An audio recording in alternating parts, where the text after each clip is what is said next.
श्री स्वामी समर्थ. आपल्या सगळ्यांना माहिती श्रावण महिना चाललाय. उद्या दुसरा श्रावण सोमवार आहे.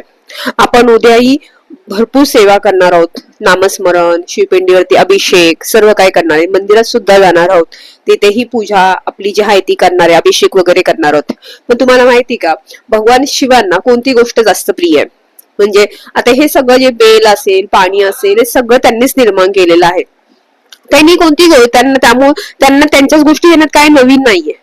मग भगवान शिवाला कोणत्या गोष्टीपासून दुःख झालं आणि कोणत्या गोष्टी दिल्या त्यांना समाधान भेटेल? तर भगवान शिवांना जेव्हा सती माता अग्नीमध्ये प्रवेश केला त्यांनी, ते दहन झालत्या, तेव्हा त्यांचा विरह, त्यांना खूप दुःख झालं होतं. ते आपल्या सर्वांना माहितीये.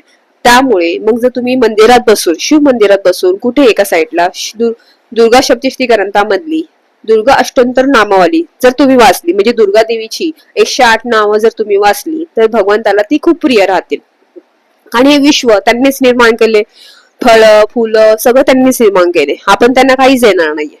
मग त्यांना माता सतीचा विरह झाला होता. मग तिचीच नावं जर 108 नावं जर आपण तिथे बसून घेतली, तर ते खूप त्यांना प्रसन्न होईल.